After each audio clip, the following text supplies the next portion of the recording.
Okay, here we are. Alt.nerd.obsessive.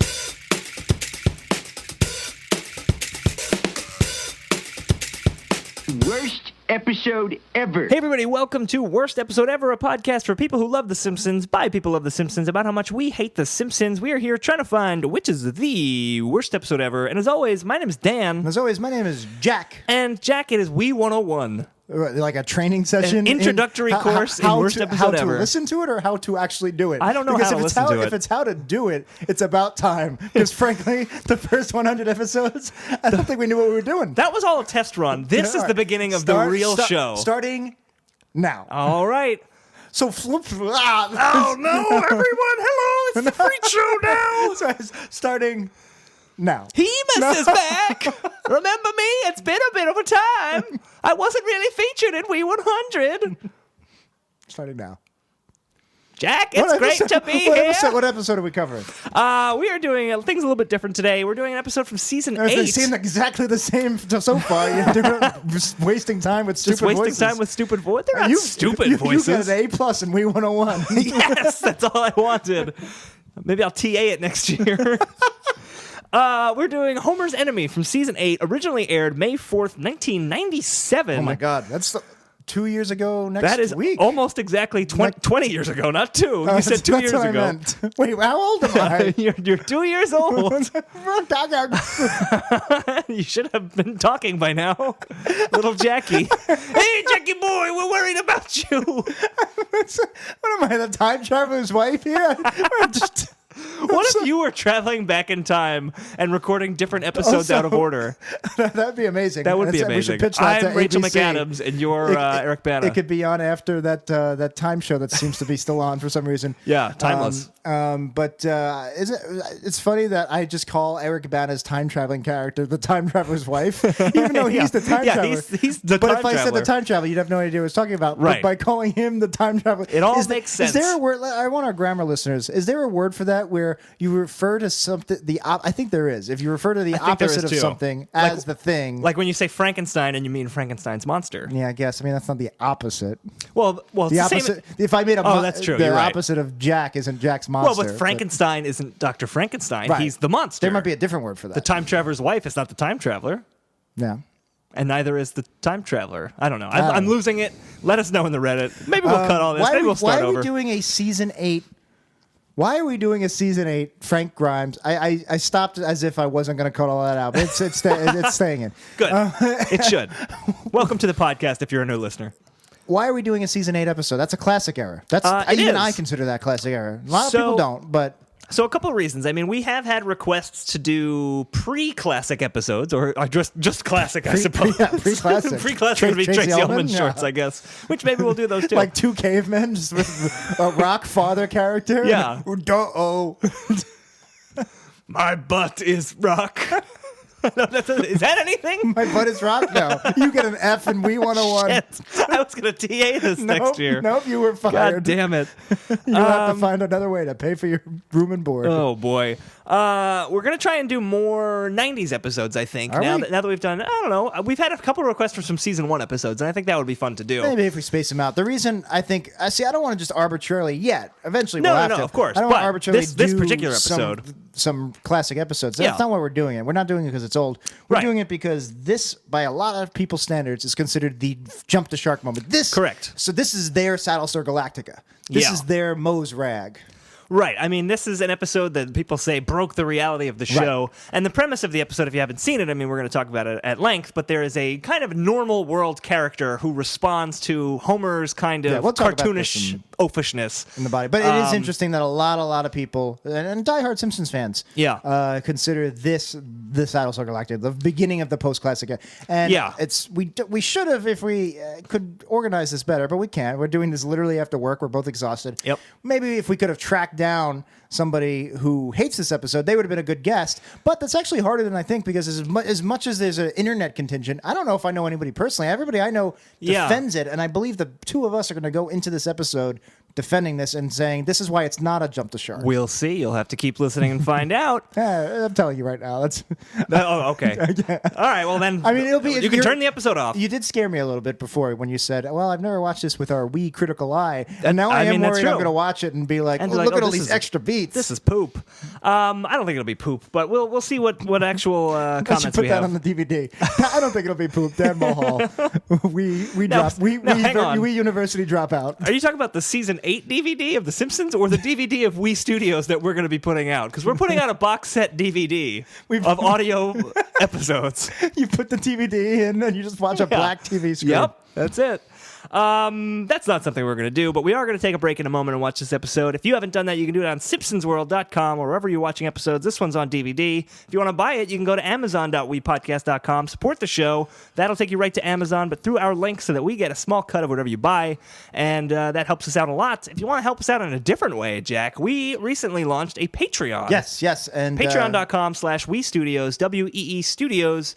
You can go there. You can submit as much money as you want on a monthly basis. We've got some fun rewards and things we want to do there. $10 million is our ideal goal. If you have $10 million, from one of you, because if you do $10 million, we will quit our jobs. We'll do podcast full time, and we will do a podcast about you, the donator. So hopefully it comes from one person. Because if we have to do a monthly podcast about multiple donators, it could. It might. Well, we might need 20. Well, if we get 20 million, I could do that. We could make that work. We did say last episode if we get 20 million, we'll wrestle naked. So our dance cards will be full. That's not an official Patreon goal, but if we do get $20 million, we'll do it. Okay. So check that out, patreon.com/WeStudios. Yeah, fun rewards, free sync points. Pick what next Simpsons episode you want us to cover. Be on the show. Yeah, that's a tier. That's a big tier. Check it out. We got a lot of fun stuff. So many of you have supported us already. We really, really appreciate that. Yeah, seriously, it's awesome. But for now, we're going to take a break and watch Homer's Enemy. Hey, you okay, Grimy? I'm better than okay. I'm Homer Simpson. You wish. Oh, hi, Mr. Burns. I'm the worst worker in the world. Time to go home to my mansion and eat my lobster. What's this? Extremely high voltage. Well, I don't need safety gloves because I'm Homer Simpson. So, that was Homer's Enemy. It sure was, Jack. I have a question. Okay. But I guess we should do the plot recap first. Here's the plot recap. You looked a lot like Michael Keaton just then when you were doing that. You were like, you wake up and... I'm doing the impression now. You can't see it. Yeah, you can't see it. It's all visual. You want to get a plot recap? Come on. Let's get plot recap. And so forth. Batman sync points available now. Mr. Burns is watching Kent Brockman on TV. Kent Brockman does a special about Frank Grimes, a self-made man. It inspires Burns to hire him, even though Burns doesn't remember who he is the next day. And Frank Grimes is this new employee he's a perfectionist. He's a self-made man. He had a very hard upbringing. He was a loner. And he sees that Homer is the opposite. Homer has worked for nothing and gets everything. He has a great home. He has a family. Everybody likes him. And it drives Grimes crazy. And literally. Yeah, it literally drives him crazy. So Homer, he flips out on Homer. Homer tries to win him over by saying, hey, come over to my house. We'll have a nice dinner. And that sets him off. So now he's actively trying to take down Homer. And he does by sabotaging him or setting him up for failure with this power plant model contest in front of the entire plant. And that's where Grimes realizes that everybody loves Homer no matter what. They like when he fucks things up. And in fact, they don't like the fact that Grimes is pointing it out. That makes Grimes snap. And he just starts impersonating Homer. Ooh, I'm Homer Simpson. Look at me eat donuts and scratch my butt. Ooh, I'm Homer Simpson. High voltage. I'm going to touch it anyway. And he touches it to act like, because that's what Homer would do. And he actually touches it and dies. He gets electrocuted and dies. And then Homer falls asleep at his funeral. End of episode. There's also Grimes is dead. There's also a very quick B plot where Bart buys an abandoned factory for a ridiculously low price at an auction, and hijinks ensue. Absolutely. You said you had a question. Yeah, I have a question. What is it?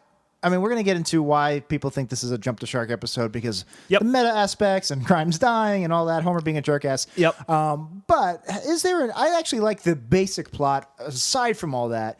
Basically, if you're going at this from the angle of Frank Grimes is, oh my God, somebody from the real world who sees Homer for what he really is. Besides that, is there a Homer's Enemy episode? Because that's a kind of a classic sitcom trope. In the previous 8 seasons, was there an episode where Homer just has an enemy? Not somebody who's from the real world, and it could be somebody just as crazy. Right. But the only one I can think of off the top of my head is Plow King, and that's really just kind of like a third act twist in the Plow story. Yeah, I think you're right. Is there one where he just stumbles upon somebody and they become rivals? Because that's a pretty classic sitcom trope, right? It is. I mean, you certainly had Lisa do that in Lisa's Rival. Yeah. But for Homer, I don't think they had ever done that where it was, Plow King's a good example, but that was a different story of a friendship turning into a rivalry. There was never a thing where it was just Homer is introduced to somebody and immediately they do not like him and they fight.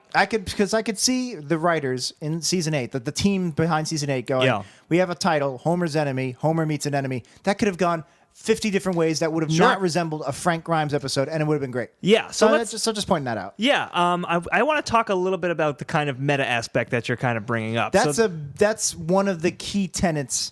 I would say there's 2 or 3 key tenets. Why do people consider this a jump the shark episode? Yeah, it's because it's the introduction, they say, of Homer being a jerk ass. And not caring. And 2 would be this is where the show really started getting meta. The next episode is the spin-off showcase in production order, which is funny because I was going to say, that's a really meta episode, but it was actually after this, so they're right. Well, okay, so a couple of things. Yeah. You said this might be the beginning of Homer being a jerk-ass. I'm saying that's what people say. Yeah, right. I'm not saying you, Jack Picone, are saying I can think of an earlier example that. from season 5 where he's a straight-up jerk-ass. Which one? When he rolls when he runs the Dean over with his car? When he starts headbutting somebody and the guy literally calls him a jerk. Stop that, Mr. Simpson. Mr. Simpson. Mr. Simpson, stop this. Like that's definitive jerk ass right now. Right. I love that scene. It's more jerkhead, but it's jerkhead. Jerkhead Homer. But I mean, if we saw that now in the post, we'd probably tear that scene apart. We'd be like, oh my god, he's just butting a guy for no reason. I don't know. I mean, there's literally no reason for Homer to be headbutting this guy. It depends how it was done. But my point we would have hated it. We would have took points off the hip. You would have been complaining at the hip. So. Well, because it's done. Look, we're not doing Bart Gets an Elephant today. We're doing Homer's Enemy, so let's talk about that one. But the people who think that Homer becomes a jerk-ass in this episode, Homer doesn't really do anything even mean to Grimes. Arguably, the meanest thing he does in this episode is eat Grimes' lunch when it's clearly marked. That, and I would say falling asleep at the funeral is very rude. Well, that's more rude.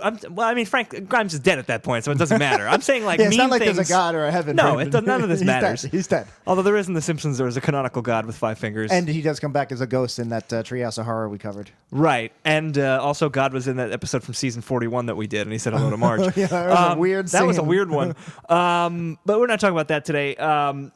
To me, the only, Homer's only crime in this episode is just trying to be nice to this guy who instinctively hates him. Yeah. And it's a great foil for Homer to have this guy who has worked for everything his entire life, and he winds up in the exact same station as Homer. Literally, they work in the same sector next to each other, at the same level in the power plant, it seems. And of course he's going to be jealous. But Homer, he does a lot of things to try to become friends with this guy, and it's still just like, nope, I hate you, we are enemies, leave me alone. And maybe Grimes would have worked out better, he wouldn't have died. I was going to talk about this later in the episode. I don't know if we want to bring this up now. I found a significant...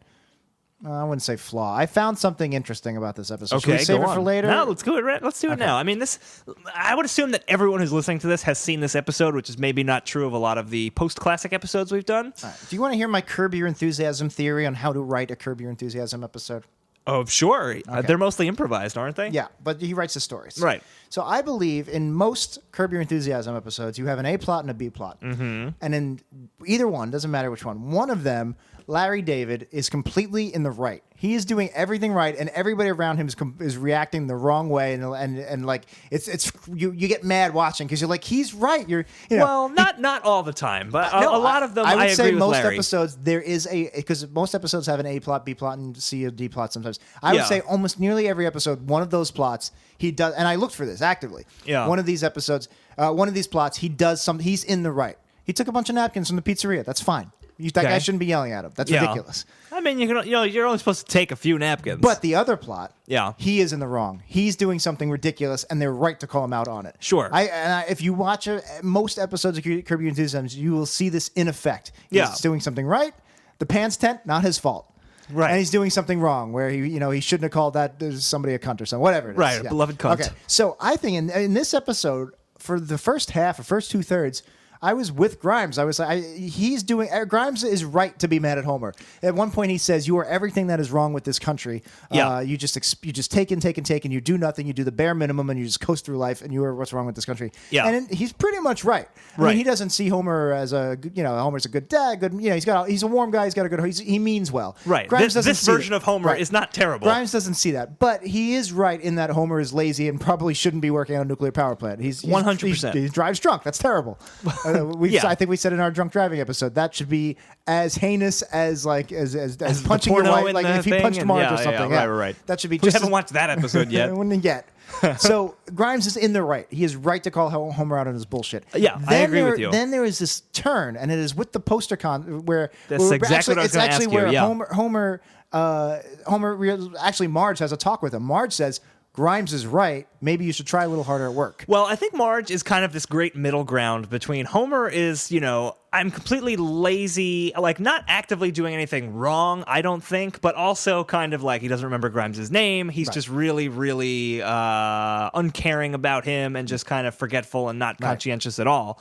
And Marge is saying, like, if you were just a little bit try more, a little harder. Try a little bit harder. Yeah. And I think there's a middle ground between Frank Grimes and Homer. But I think Marge is understating it because she doesn't want to hurt Homie's feelings. Absolutely. Yeah, I think if you had to say Marge, who's right, she would say Grimes. Of course. So anyway, she says this, and Homer listens, and Homer goes, "All right, I'm going to be nice," and he eats the donut with the fork and knife. "Hello, good sir." Yep. And now Grimes, I guess he's already made up his mind about the guy, and he's like, "Look at this asshole." Yeah. But he's not giving Homer any at least he's trying, and exactly. Even and Lenny and Carl like, "Hey, lay off him," and then he sets him up for the power plant. It's like, look, it's for children. Right. This is where he turns into the villain of the story. Yeah, exactly. But this is completely different character motivation. It's a completely different story arc for Grimes. It is a complete turn on the dime from the first 2/3 where Grime is the relatable character who is right to now he's the Larry David that's actually in the wrong. Everybody else is right to be, hey, Grimes, lay off Homer. Are you saying that's a problem with the episode? That is what I'm struggling with. Because that's kind of like the point. I think that's the crux of the episode. See, to me, that's inconsistent character work. I don't think so at all. Maybe. I'm floating. I don't know where I stand, but to me, that could potentially be a problem in integrity. Look, I think Frank Grimes as a character, he's kind of an asshole. In general, because he's worked so hard and he looks down on people who don't have to work as hard. That's the vibe I get. In the beginning, I don't think he's an asshole on purpose. I agree with you. What I realized but was once he tricks Homer into the contest, he is actively being an asshole, and narratively, he deserves to die. Like exactly. He gets his comeuppance. It's extreme and dark, but he deserves it. I'm not quite convinced that I feel like it's not the same character. I feel like maybe it's an inconsistent character work because he's agree. Because he's not actively an asshole in the first half, and then he is actively an asshole in the second, and I'm not quite sure those two mesh. So, let me explain why we don't think he's actively an asshole. A great way to sum this up quickly. Homer calls him Stretch. Yeah. Homer says, "Hey there, Stretch," and he goes, "That's not my name. My name is Frank Grimes." And that seems like a very asshole thing to do. But if you remember that he's literally had no friends, no family. He grew up a loner. He doesn't even realize that being called a nickname he doesn't know how to. He's almost autistic in the way he doesn't know how to socialize. Yeah, I think that's true. But also, I think, as far as him always being an asshole, I think he's always an asshole under the surface. And he has this very, very thin veneer of niceties because he's like, the bag was clearly marked. Please be more careful in the future. And he's like giving Homer just like basic level human interaction, just like this is what you have to do in a workplace. But you're saying he's choosing to be like that. I'm saying I'm saying he's an asshole who's choosing to like mask it with social nicety. See, I don't he doesn't like Homer right away. That's where I disagree. I don't think he's naturally an asshole covering it up by being this nice, polite guy. I think he's so fucked up from his tough childhood. His parents abandoned him and filmed it apparently on Super 8. And he's had he blew up. He was in a body cast. Yep. I don't think that gave him a grudge, so to speak. I mean, on a superficial level, of course it did. But I think it's the reason he doesn't like being called Stretch and says, "Please don't touch my lunch." I think he literally doesn't have the social wares of how to interact with somebody in an office. I could definitely see that being part of it. And if he worked there for 3 weeks or a month and he caught on, he'd probably be a completely different guy. Totally, I can see that being a part of it. I just think if that's his good-natured character, if he's not an asshole skin deep, it's the other way around, then him actively being an asshole later is an inconsistent character work. It's turning for story's sake. I don't agree, because here's why. like. I think Grimes has to work for everything his entire life. Life has shit on him. He finally gets this big break. He's going to be an EVP at the power plant. He gets there. Mr. Burns doesn't even remember who he is. Yeah. Gives his job to a literal dog, which we'll talk about. I fucking love the dog. We love Vice President Dog. Absolutely. The sash that he wears. I guess we'll talk about it now. I just love the dog. All it's just amazing. All politicians in Simpsons wear sashes, whether they're vice president or mayor. I love it. I love the dog and the fact that he's replaced by a dog that saved a child and pushed a criminal in front of the car. It's so good.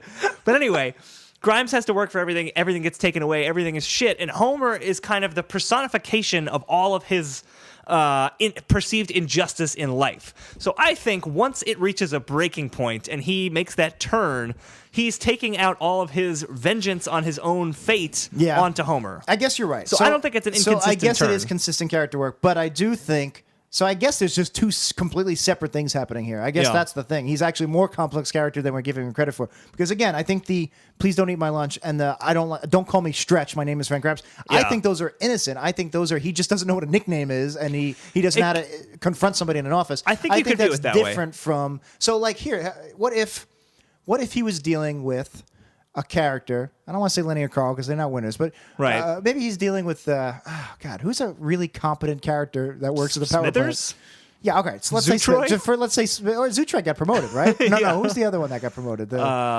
Charlie? No, it's his intern that worked for him. His immigrant intern doesn't speak English. I don't know. It's not Zutroy? Wasn't there another one? He ends up getting married. There may have been another one. He gets married. I don't remember. Anyway, so let's take Smithers. Let's say Smithers. Smithers, competent character, competent guy, smart guy. He does everything. For the most part, he does things right. So what if Smithers goes, "Hey there, Stretch," and maybe Smithers accidentally eats his lunch or whatever. Right now, Grimes would be just as upset whether the Smithers or Homer or whoever calls him Stretch. Now it's not, oh, I have a grudge because you didn't work, you've had such an easy life. Smithers has not had an easy life. He works for Grimes. Yeah. Now the issue again is back to, I don't know how to react to somebody calling me a nickname. But here's what I would say to counter that is, and this is why I think the sandwich thing is the only time Homer's actively mean. Grimes goes by and says, "You're eating my sandwich," and Homer continues to eat the sandwich. Yeah. I don't think Smithers would have done that. He would have been like, "Oh, I'm sorry," because it was an innocent mistake. You're right. I got to separate the sandwich from the Stretch, I guess. Yeah, but separate the sandwich from the Stretch. Because he gets so upset. Not a bad episode My name is Frank Grimes. You don't do that on your first day of the office. You don't talk to somebody like that. Well, I mean, he doesn't get that upset. He's clearly upset, but his reaction is trying to contain his anger, and I think that's kind of his character. He tries to keep it bottled up, and once it explodes, it really explodes, and he dies because of it. That's true. I guess what I'm saying is the source of the anger. He's not mad that this buffoon who gets through life easy is calling him Stretch. He's mad that anybody is calling him Stretch. Yeah, I think I guess more... those are two separate things. And now that I realize those are two separate things, I'm agreeing. You're right. It's not really an inconsistent plot. All right. Does that make sense? It does make sense. I was thrown off by the Stretch. You were thrown off. But that's a huge stretch, Jack. It was a bit of a huge stretch. But now that I realize there's multiple things going on in the Frank Grimes character. Complicated guy. It's not inconsistent. Okay, I just wanted to get that off my chest. Yeah. Before we even do a scene by scene, and since we we're already talk about the couch gag. It was great. What was the couch gag? I looked away, but I've seen it a million times. Our favorite kind of couch gag. Yeah, short, quick, and short to the point. Has a nice little button. It's them parachuting in, and then the button is Homer's parachute didn't work. Oh, right. Yes, that's a great one. Homer doesn't die. He doesn't explode in guts and blood. Right. There's no guest animator love. Yeah, who's animating him in black and white, and it looks very avant-garde. It's not a Dr. Strangelove parody that goes on for 3 minutes. Yeah.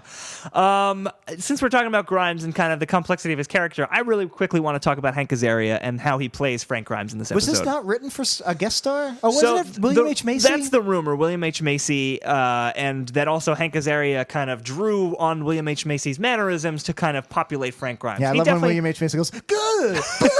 Well, he does have a lot of William H. Macy type. If this was a movie, William H. Macy would play Frank Grimes. I don't know. I don't know what. I don't. To me, he's not like one of those. Let me do an impression of William H. Macy. I can't.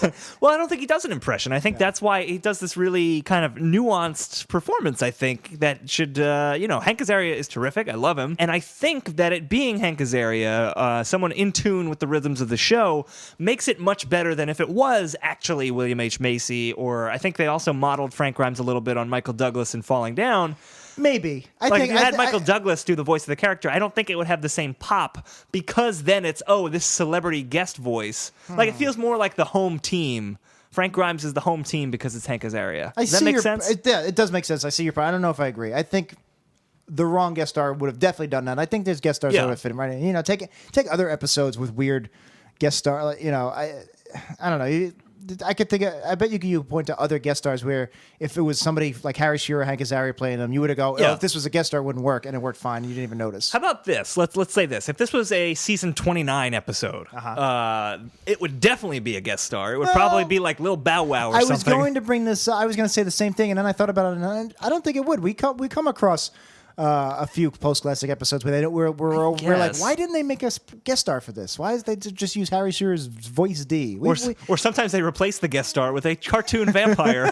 Yeah, exactly. But we've had this discussion before. We're like, why isn't this a guest star? We've done it. I guess the point I want to make is Frank Grimes as a character, the delivery of Hank Azaria, terrific and should be applauded.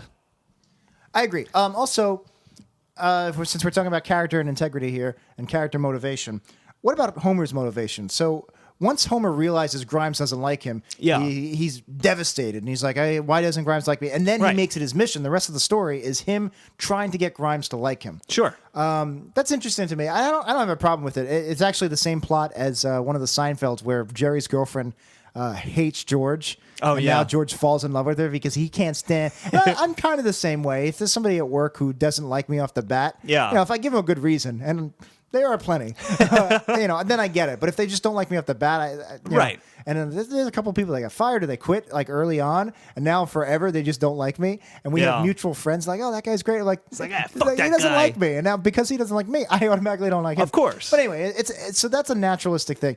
So. Is that it? That is just Homer. Is that where Homer's coming from? The George Costanza, Jack McCone thing, where I just can't stand somebody liking me, or is there something deeper where maybe he feels?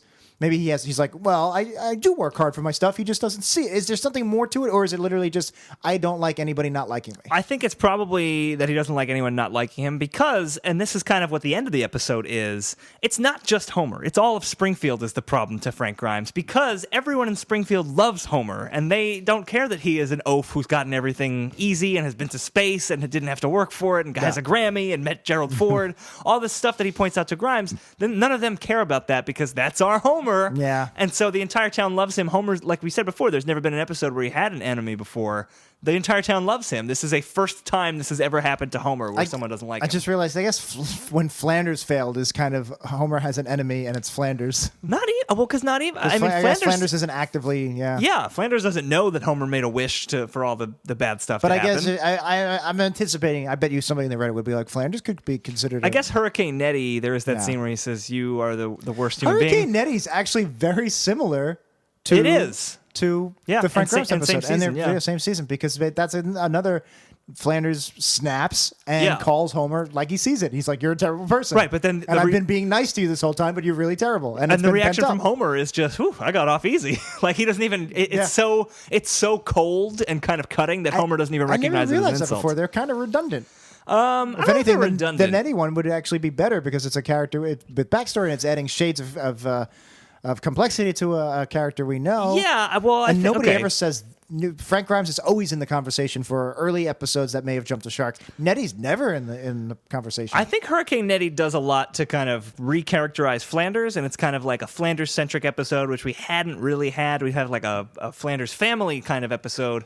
I think there's some similar DNA, but I think they go to two different places. Like this is really, how would a normal person react to Homer? Yeah, exactly. This one's about the Flanders one yeah. is entirely about Flanders. Yeah, that's a good point. But I'm surprised it's not. It is. I never put it together, and they're both in the same season, which is kind of weird. I looked at the time code because then they follow up with the Grimes backstory. Yep. Within the first 60 seconds, we laughed more times at separate jokes than we did at the entirety of our last episode, Bo Goes from Rags to Riches. 100%. Isn't that crazy? 60 seconds. It is, and I really love it's kind of a very economic way of getting to know Frank Grimes. He's part of, I forget, what is it, Kent's People or something like that, like a human interest story. I don't even know if they give it a title. Yeah, whatever it was just like, we got the backstory. He was abandoned by his parents, and all of it is funny, and mostly because of how horrible it is. He's blown up in a silo accident. He learns physics in his spare time. Like, it's funny. Yeah. No. And we get everything we need to know about the episode, and we're off. Like, there's no... Why is he running into the silo and then it explodes? I have no idea. I always wondered if that was explained. He's like running towards... I guess. Oh, is he trying to save people, maybe? Maybe. He's like a good guy. So I was ready to attack the integrity.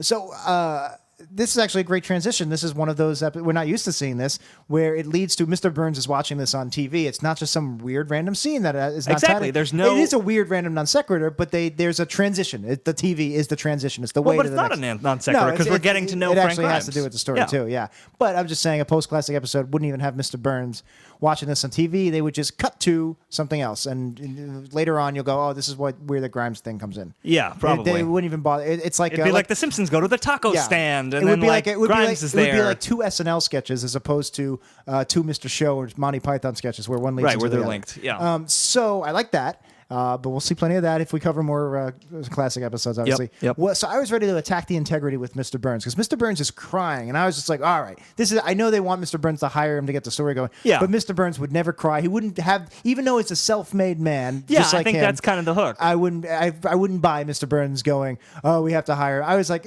even with the self-made man thing, motivation, I'm still like, that's not really, that's a little off character. That's a 2 in the integrity. But then the next day he completely forgot about him and he hires a dog. Yes, so they which make is up very for it. in character. Yeah. So they make up for it. But I was getting ready. I don't even think it's that out of character for Mr. Burns to cry because he doesn't have juice left in his body. That's true. He's a dusty old cloud trap. Mr. Burns is such a layered character where he's mean and he's old and he's kind of the villain in a lot of Simpsons stories, but he's also just like so out of touch and just like this very strange, extremely old man.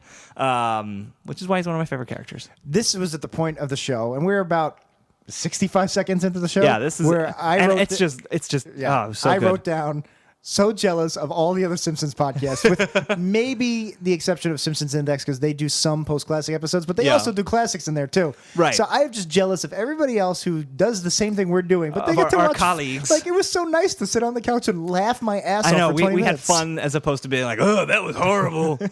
Good Lord. That's our critique voices, by the way. If you signed up for our Patreon, you probably saw we released us watching Moe's Rag, and we left the mics on while we were our response video, I guess, whatever you call that. Sure. So that's our voices. We review like this. This is our review voice. Oh my God, I hate this episode so much. The supervisors down on the docks isn't gonna. Why are they all working class? Hey, I don't know. I'm just a working class guy trying to watch Simpsons episodes and review them. Why do they all work, baby? The story structure's not so great. I was talking to little Joey on the dock before, and he gave it a 0 in integrity. Anyway, getting back on track. So then Grimes gets hired right off the bat. Burns doesn't remember him. I'm sure that adds to the chips on his shoulder. So now Homer, Lenny and Carl go, hey, Homer, there's a new guy. You point out it's great that in the background of the shot you see Grimes setting up. There's a lot actually going on. It's very dense, as George Lucas would say. It's a dense frame. Yeah, no, I love that scene, especially from a production perspective, because Lenny and Carl walk in and they say to Homer, like, oh, hey, did you meet the new guy? And then it like suddenly pulls out the camera and you just see that Frank Grimes literally works next to Homer and he's like, no? Yeah. I love that. That's visual comedy. It's setting off that Homer is completely ignorant of Absolutely. Grimes. Love it. So Grimes is setting up his desk with like a T-square and he wants everything exact. I had another question for you. This has nothing to do with The Simpsons. Okay. But is that a perfectionist OCD Grimes thing to do? Or is that what everybody does? I only recently got my first office job a few years ago. Basically, like the same week we started Worst Episode Ever. I never had an office job. I never had a desk before. I did the same fucking thing. I had my little paperweights and I put them in precise locations and I wanted... That's an OCD thing to do. Oh, I was thinking maybe that was just they were commenting on when you get your first white-collar job and you're excited and you want it to be perfect. I mean, I have knickknacks on my desk and they have a general spot, but I'm not like measuring them with a T-square. I mean, I wasn't measuring them, but I was measuring with the T-square. Yeah, we know, Jack. I used the T-square in 7th grade in mechanical drawing, and I just thought it was the most pointless thing in the world. Yeah, we literally drew lines for a semester. All right, well, it's better than doing lines for a semester. Or is it? I don't know. It depends what your preference is. I didn't go to Duke. Is that a coke school? I don't know. I have no idea. It's a rape school. Well, was that alleged or was that was real? What was the alleged one? Let's just say it was real. Yeah, let's play it on the safe side. Commit slander. And just call them rapists. Maybe bleep the name of the school just to be on the safe side. It's Duke. Duke University. Where are they down south? South Carolina? North Carolina? We know a guy from high school went to Duke. He was an asshole. So I automatically write off this whole... I'm starting to think we should just cut all of this because this may actually get us in legal trouble. I'm going to tweet this at Duke. Hey, It's Duke. probably at Coke University. That's probably their Twitter handle. Their This dean's is a probably- humor podcast. Their dean's probably, no, it's not. This is not We're humor. all It's having not, fun. It's not satire. This is a news podcast. Everything I'm saying should be taken at face value. Duke is full of horrible rapists And they do coke. and they do coke. Oh my god, I don't even know what we're doing with that. Duke hates black people. You made the Mike Myers face. You weren't even doing a bit. No, that was all too real. All right, so yeah, just lots of great lines. Just Homer even meeting Grimes. Yeah, and in that scene, I love Grimes' body language. So he's like showing off his office, and this is before Grimes decided he hated Homer. He's trying he to hasn't even impress met him Homer. yet. Yeah. He probably thinks Homer's like this upstanding supervisor, and there's another guy to impress. Yeah. And he's like fiddling. He's bouncing, whatever the word is. He's bouncing on his feet. twiddling his thumbs. His hands and, are behind his back. Yeah, he looked. It was endearing. He was very nervous. Right, he's like, oh, that's my my degree in physics. Exactly. And I'm not going to attack post-classic episodes arbitrarily. I don't know. I am. Fuck all of them. Fuck Duke. Fuck No, post-classic that's the Simpsons. Duke stuff's cutting all cut. We're the bears who sing for Duke. So I don't know. I don't think. I wonder if post-classic episodes are that detailed anymore. Like, I know that they have the weird HD animation and they have less frames, but I feel like they would probably have something that's subtle and specific. But I can't. They may have. I also wouldn't be surprised if they didn't. Does that I make wouldn't be sense? I'm surprised trying if not to be unfair. No, I mean, there's a quality to the hand-drawn animation that just makes it more real in a weird way, and I love it for that. And this episode looked terrific. I was just going to say a couple of lines that I liked in this scene. Not lines of coke, because you went to Cornell and not Duke. You're really making it. I can't cut it now. I It's think everywhere. we can cut it. We can still. I think the name of the episode is going to be Duke Does Coke. We may there may be a problem. We may have to bleep it. They're going to be so upset. Our thousands of listeners. The pencil company executive thing, I like that. He's got, wow, you got pencils with your name on it, and then he spills them, and that's kind of the first knife in Frank Grimes' back. Yeah. And also I didn't even know what a nuclear power plant was. See? Great line, love it. That's my next note. So people say this might be in the first Jerkass. I think we said there's some Jerkass before, but it wasn't as mean spirited. I guess is the difference between the Walrus, Uncaring the of other Walrus people. episode and Bonfire of the Manatees. Blue and the Gray. This was less mean spirited Jerkass and just Homer being a jerk. Some people are just jerks.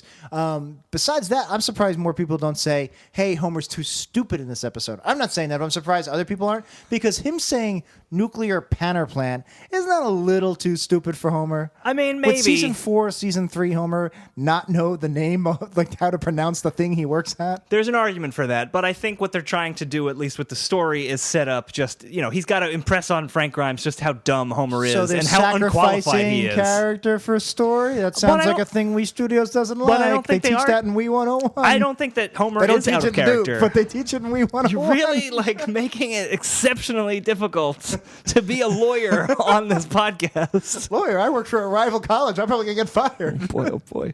It's not my fault they all do coke and hookers there. They should teach real classes. That's what Duke is short for. Do coke. They just put it together. It's fun, isn't I it? have nothing against Duke, and this is all made up. We're all having fun here, No, folks. it's real. That's why we get to use actual Stop Simpsons saying clips. It's real. Stop bringing up things. A nice, easy episode that we won't have to edit. Oh, I'm not. That's all in here. They're listening to this right now. They can't listen to this. If you are listening to this, apologies. What was I going to say? We're going too easy on you. Yeah, you fucks. Yeah, I just love the structure of this episode. Excuse me. The structure of this episode is just so tight, and I love that, Grimes is so proud of his degree that he had to work so hard for, and he's showing it off. And like you said, he's still like, oh, that's my degree. Everything is serving the story here, huh? Absolutely. And Homer comes in and is like, yeah, I don't even have a degree. And like Lenny and Carl are like, oh, we each have a master's. Homer just showed up the day they came. And that's what I'm saying. Like, he and Homer are in the same spot. And this is when Grimes is like, well, wait a minute. If I worked so hard and this guy just lazes through life. I'm sure there's a few. What's the point? And it's fine if there are. I don't think everything has to serve story in a comedy, because a comedy is supposed to make you laugh, first of all. That's why humor is more weighted more than production. Right. I mean, than originality. Originality and structure. But I'm trying to think of a single joke that doesn't somehow tie even, like, at least indirectly into the main plot here. Yeah, which is like the opposite of nearly all of the episodes we cover. So we have the B plot, which we can talk about now if you want. But even though, but at least those jokes tie into that plot. It ties back into the Grimes thing when he's a son who owns a factory. Yeah, let's bang out the B plot real quick. Marge is getting her license. She's at the DMV, I guess. She's at the DMV trying to get a personalized license plate. She wants Marge, then she wants Marjorie, and then she wants Mitzi. The guy is. She doesn't want Mitzi. The guy's like, she asks Mitzi, and then he says, "We have Nitzy," and she's thinking about it. She goes, Nitzy, and that's such a perfect integrity Marge joke because she is the type of people pleaser. She couldn't get what she wanted, so she'll settle, but she's not settling. She's actually genuinely trying to accept it. Like she's not superficially settling. Like, could I be a Nitzy? Yeah, exactly. Like it's just she's just such a sweetheart. Even though Nitzy is nothing and means nothing to her. I love it. I know we came dangerously close, and you really wanted Moe's Rag to be the worst episode ever. It was the worst episode we've watched. But think about this sweet, sweet character who's so nice, and how horribly they treated in Blue and the Gray, her worst episode ever. Look, that just makes me feel even better that episode is where it belongs because they can both be awful. How do you treat Nitzy like that? I know, poor Nitzy. But Bart wanders off while she's at the DMV portion and goes to the tax seizure auction and bids $1 on. He doesn't even know what it is. Yeah, I love that auctioneer. We got to sold for $1. It's just it's a simple joke. But, very simple. It's just and well done. Yeah, but Bart buys this foreclosed factory, and it's fun. It's a fun little B plot where he's just in the factory. There's nothing there, so he just takes a screw and just throws it across the factory floor. That's going to be good in production because it takes its time. He throws it. It goes out of the frame. It slowly comes back, and the joke is how big and empty and negative the space is. Right. Whereas, the show will take its time. It's not necessarily a faster show these days. They have slow, drawn-out gags, but they're not drawn out. Like, the joke isn't that they're drawn out. It just happens to be some arbitrary joke that is drawn out. Agreed, yeah. And I like... drawing it out is the joke here. Right, and they drew it out because it was hand-drawn animation. Yeah. But it was... I just like the kind of progression of the... it's not really an arc, but there's... he has the factory, and he plays with it by himself, and he's just, like, doing what he can. And then Milhouse joins him, and they have fun. And then Milhouse is there when the factory... explodes or implodes, falls over, and I was like, and that's it. And I was like, is this a cheat to get out of the story where the factory falls? And I decided, no, it's not. They set up. There's a reason this thing got sold for $1. Right, exactly. It's a piece of shit. We didn't need to see it. It's funny that Milhouse explains it. We didn't see it. Tell, don't show. I watched it fall over, then it fell over. It's an inconsequential B plot that's a perfect way to end it. And then it ends with a great gag where the rats flee out of the abandoned building and go across the street into Moe's, and you don't see anything. You don't see it. That's the best part of Moe's, it. Again, it's tell, don't show. Yeah. You let your imagination do all the work, and you have a really funny Moe line where it goes, all right, everybody, tuck your pants into your sock. Amazing. I love it. It's so good. It's so good. So good. It would have killed it if we actually saw like rats climbing up people's legs. Season 41, the rats would have been talking and be like, I'm going to go up this sock. I say, sir, is this Moe's Tavern? Is this sock B&B? Oh, how much for this sock that I'll stay in? Sock it to me. No, it'll be in there. It'd be in there. Yeah, that would be in there. The first draft. So we're not going to doomsday that out. Sock it to me. Sock it to me, baby. So that's it for the B plot. I don't really have anything else to say. It's just fun. There's a lot of good animation of just Bart and Milhouse kind of being kids in this like weird decrepit factory. It's good. I liked it. Bart sitting in the abandoned desk in that big chair. Oh, it's all great. It was all great. Hey, Milhouse, you want to work in my factory? You don't have a factory. And that's a great line. Yeah, it's just funny. Yeah. It's just good delivery. Hey, Milhouse, you want a job in my factory? You don't have a factory. Hey, I'm a busy man. You want a job or not? Okay. But back to kind of the main plot. Back to the story. Not hard to find. We've done that before, haven't we? I feel like it's my go-to karaoke song. We've done everything. We 101. We've been through it all at this point. We've seen this before. So kind of, we talked about a lot of the grimy stuff. Just some great lines I just want to point out. When Homer's control panel is on fire and he says, Simpson, you have a 513, and Homer looks down at his watch. And he does it again. Not extra beat. It was probably funnier the second time. The joke being that is Homer's super dense. He's so dumb. He doesn't know. But see, to me, you're saying he's super dense. I could see him not knowing what a 513 is because he's a bad worker. To me, that's a lot less egregious than him not knowing how to pronounce nuclear power plant. Sure. Yeah. Panner plan. Nuclear panner plan. That's just funny. It's funny. It's a funny turn of phrase. I know. I'm not attacking it, but yeah, I mean, I'm pointing it out. There's just so many good lines and funny moments in this whole episode. Like the whole look at him, he eats like a pig. Pigs tend to chew. I'd say he eats more like a duck. Yeah, great line. I love that line. Lenny and Carl also say Grimes goes, you know how many times he should have killed himself by now? And Lenny and Carl go 316 by my count. Yeah. If that was a season 41 episode, I'm more confident in saying this than other, what if the post classic? I'm more confident saying this. You think the episode's meta now? This is the beginning of the meta. It's so meta. It's so meta now. Yeah. That they wouldn't have said 360 times. They would have said whatever number of episodes that was. So if it was the 507th episode, they would have said it was 500. That's it's fan service. That's fine. I bet they would have even had something where like Lenny pulls out like the Simpsons episode guide and is like looking. And then I would have a problem with that. Yeah. If they just said, I don't have a problem with it regardless. I don't mind it being meta like that. That's fun for the fans. I don't know. If you don't know it's the 507th episode, it's harmless. Whereas if they did pull out the Simpsons guide, then it's harmful. Overtly meta. Then it should be Grimes knocks the acid out of Homer's hand. He should knock the Simpsons guy. No, bad Simpsons. Do not do that. Don't you realize how bad? I wish they would do a remake. This whole writer's room is insane. They should do a reboot with Grimes. Where, guys, we don't have the time, and my computer can't handle video editing. It's too old. If one of you will credit us or co-credit us with yourself, and you want to edit this, we will be very happy. Somebody splice in Grimes freaking out and reacting, but instead of reacting to Homer, he's reacting to like Moe's rag scenes and that would be... the walrus scenes and all the worst scenes we've mentioned. Homer doing gibberish. That and could Grimes be a viral hit. People don't like this. People don't you see what's wrong with him doing gibberish? Please edit. So somebody do that. Someone out there make us proud. And give us credit. We won't pay you any money, but please give us credit for the idea. If you do it, we will definitely share the hell out of it and give you. We will put it in the newsletter. We'll put it in the newsletter. Newsletter.wepodcast.com to sign up. So in that same scene, he knocks the acid out, and it burns a hole in the wall. Yeah. And burns a hole in the wall, and burns. And then Burns walks by, and it's a call back the dog with the VP. I know, and I love that continuity. Like the dog is still there, and even the next scene it's a little breaking integrity. Mr. Burns should have forgot about the dog by now, but I like that he didn't. I mean, I think it's actually. Oh, so now he's remembering people. Well, he only forgets Homer and Frank Grimes, apparently, which is why they're equated together. That's why they're opposite sides of the same coin. Two sides of the same coin. Heads or tails? Tails. Oh, no. So in that same scene, I think is the acid scene, maybe a little later, the contest poster is in the background. Yes, it's very clearly visible in the background. So, and in another scene that takes place in the break room also, in the second act, you see it as well. So I love that kind of setting it up, foreshadowing. Where we're like two sets of Siamese twins. We love our foreshadows. Oh boy. We're four people. We're four people. We got two necks for four people.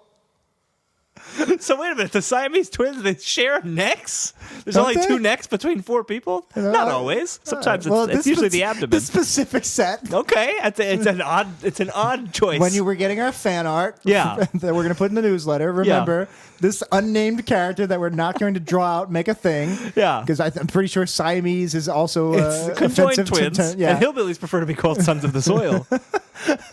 But they have one neck. Yeah. Is my point. So it's four people with two necks between them. And four shadows. That they love. They love their shadows. They love those shadows. Oh, my God. So Homer decides to invite Grimes. Well, how does Homer... Okay, I guess Grimes finally lets out and says, he goes, I don't like you. I don't like you. Yeah, I mean... Right, because Burns reams him out and reduces his pay, and the dog barks at him, which I like. That's good. So now good it's not just we work equally hard, and I have to work so hard to be equal with you. Now it's I work harder than you, and now I'm less than you because of you. And more than that, Grimes has literally saved Homer's life, and for it, he gets punished for it. And so Homer has no remorse for that. So he actually has an active reason to have a grudge. Right. So now that Homer knows he doesn't like him, now Homer goes, well, let's have him invite him to dinner. I've never had an enemy before. Right. And Moe says he should give him the old fork in the eye. That scene with Moe is great because that's character work there. This joke only works if it's Moe. And if you read this on a script without the characters knowing who character, it might not be funny. But knowing it's Moe, him going, I got enemies, and Homer goes, no, you? That's hilarious because it's Moe. He's so unlikable. Right. And that's so much more than him having to be like a Yeti. This monster person, Yeti whatever he has is a now. rape cult. Yeah, it's, oh man. Just make it, just you have enemies? That's so much more potent. Yeah, that has a lot of weight. Yeti. Yes. Half Yeti. Than him being a sexual offender. I think that's where we got the rape cult stuff from. They explicitly said he was like a sexual offender. He had to Yes, and he had a cult that Moe. Yeah, I forget what episode it was, but there was definitely a cult mentioned. Oh, God. Anyway, so Homer invites Grimes to the house, and Marge and the kids, they're dressed up in their Sunday clothes, like they're trying to impress him. They're making lobster. Everything is very nice and neat. And Grimes comes in and didn't even know it was going to be a dinner. That was kind of another, Homer's trying to trick him. He tricked him and said there was an emergency. He's obviously had a long day. He's disheveled. Homer, what is it? Right. So he gets to the house for dinner, and instead Grimes takes it as kind of rubbing it in his face, like you have a beautiful wife, 2 beautiful kids, beautiful home, you're eating lobster for dinner, you've been to space, you met the Smashing Pumpkins, all that stuff. So I want to mention here, people say this is the beginning of the show getting meta, and what they're usually talking about is the fact that there's a character from the outside world commenting on how Homer acts. Right. But there's actual specific meta stuff in here in terms of those are callbacks to previous episodes. And having the pictures of previous things is a hallmark of post-classic episodes now. Right. This is, I think, the first time they've done something that overt of having an actual picture of something that happened in previous episodes. Like, I think this is or the at least most, that many in a sequence. Yeah, this is the most meta moment the show had probably had up until this point. Like a directly meta referencing the show itself. And it's a completely different meta thing than what's going on with whatever the writers are trying to say about Grimes and whatever they're trying to say about Homer through Grimes. That's a different kind of meta. So it is interesting that 2 separate meta things are happening at the same time. Yeah, it's super meta. Well, who are the it's the opposite of that mummy. The Curse of Meta? Yeah. The Curse of Atem? Because it's not meh, it's actually good meta, I guess. Right. I don't know. I don't know. It is what it is. So who are the showrunners here? Is this Oakley and... I think so.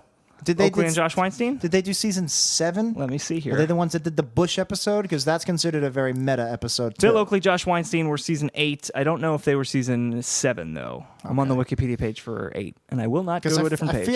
I feel like based on the DVD comments and everything, that the Bush episode was done by these 2 younger writers who were who were a little bit more postmodern than I could be wrong. Before. I think they did 7 and 8. So it's interesting. It is interesting that I don't know. There's lots of I'm guessing these 2 showrunners specifically were the ones that kind of see. Well, all right. Yes, them specifically, but I'm guessing it's because again they're younger than Al Jean and Mike Reiss and Merkin. I think this was where meta, the Gen X style of comedy, this postmodern comedy, was coming into its own. You could be onto something with that. And I also think season 8, they were probably like, well, we only have a few more years left. So they were being more playful with it. Like we've talked about this where they did a lot of like meta, like they'll never stop the Simpsons, that kind of thing. Maybe it's because the show has been running for a while, but it also just might be because this was taking place in the late 90s. And maybe if there was a show that started in the late 90s and was in season 2, they might have been doing the same meta shit because that's where humor was headed. Well, yeah, I mean, like Family Guy started out meta immediately, and right out of the gate. That was 2 years after this. That was only 2 years after this. Yeah, you're right. Yeah. I mean, they wheeled back a lot of the meta stuff in the mid 2000s. But maybe that's because the humor changed again. Yeah, the zeitgeist of humor. So that's an interesting theory. Maybe this Grimes episode doesn't exist because it's 8 seasons into The Simpsons. Maybe it exists because it's in 1997. Yeah, could be. Ben Stiller was getting off the ground around this time. I mean, he didn't become more popular, I guess, until a little bit later. No, there's something about Mary was 97, wasn't it? There you go. Yeah. And he's kind of that was his big breakout. That's kind of his Gen X meta type of postmodern humor. Yeah, maybe it was 98. He grew up on classic types of humor, and he was doing his own spin on it. Yep. So I think I have a feeling the time period informs Frank Grimes just as much as whatever other factors can get written up in the blogs and stuff. The Grimes period. It's Grime time. Oh, it's Grime time, baby. That's all I got. That's all I got. It's just, let's just get for anybody who somehow hasn't seen this episode. At that dinner party, Grimes really loses it because he sees how opulent it is. It's a great callback to the B plot. Your son owns a factory. Yeah. And he storms out, and I guess it's kind of a repeat of the beat where he just explicitly tells Homer, "I don't like you." Well, I think what happens is there's a kind of an escalation, right? So he's not really angry at Homer yet. He becomes angry when he loses it at the end, and says, I'm Homer Simpson. Yeah. Then he's like angry and kind of has lost his mind. Here he's like exasperated, and it's like, I already told you I do not like you. Stop trying to make me like you. This is why I don't like you. And like we need to be over. You made things worse, and you've pushed me to my breaking point. So and then later, the next time he blows up is past his breaking point. So and Homer's response the first time was, "Well, now I really have to impress him and make dinner." This time he's dejected and he's like sitting in his car, really sad. Right. This is where Marge comes in and says, "He has a point. You should just be a little bit more professional." Yeah. But is it? I don't know. You're right that it's an escalation, but it is very, very similar to the beats we just watched. I think it's just... Grimes tells off Homer. Homer tries to impress him with dinner. Grimes tells off Homer. Homer gets sad. Homer tries to impress him with donuts and sincerely. It's kind of the same beat I would twice. say the difference is, in the beginning, he's not trying to impress Grimes. He's just being himself, and Grimes doesn't like it. That's then true. He's trying to impress him. You know what? You're right, because he's not using the NASA and the Grammy and Bart owning a factory to actively impress him. He's just being Homer. Right. He's trying to be like, okay. I'm a nice person. Just, this is my wife. Everything's normal. You're right. I'm just trying to scrutinize this episode as hard as possible. This episode holds up, because man. I don't want people saying you were too easy on this because it was a season 8. I want to show you we are looking for flaws. I mean, season 8 was great. Yeah, we're actively looking for flaws. At least I am, and we're not finding them. Yeah, no, this is a great episode, as I think we'll get to in a moment. Here's something that I like too. So Frank Grimes now actively hates Homer, and Homer leaves the break room, and he says to Lenny and Carl, like, "What's the deal with that guy?" And Lenny and Carl are not receptive to it at all, and they're like, "Oh, that's why pencils have erasers." Yeah, and this is the beginning of everybody either ignores or is okay with Homer. Right. This is right before he decides to put Homer into this contest for children and kind of deceive Homer. But just really quickly, I like, he's pointing out Homer has made so many mistakes, and Lenny's like, "Oh, that's why pencils have eraser." And that's kind of it for that moment. There's not like a joke there. Because I feel like in a more recent episode, it would be like, "Oh, that's why pencils have erasers, or blanks have blank." Yeah, they'd be wordplay humor. Right, and it would be too much. Actually, it would be Wiggum and Lou would have wordplay humor. Probably. Wait, what's with pencils, Lou? Yeah. They're erasers. Why do they have to be pink, Lou? Why can't, if they're erasers, actually. Shouldn't they be clear? Wouldn't they make the paper clear? Erasers. That's a funny word, Lou, isn't it? Where's that word come from? Yeah. Eraser. I saw that movie in 1996. Yeah, and it just it's turning into Andy Rooney. I don't understand email. Rooney-Lou Corner.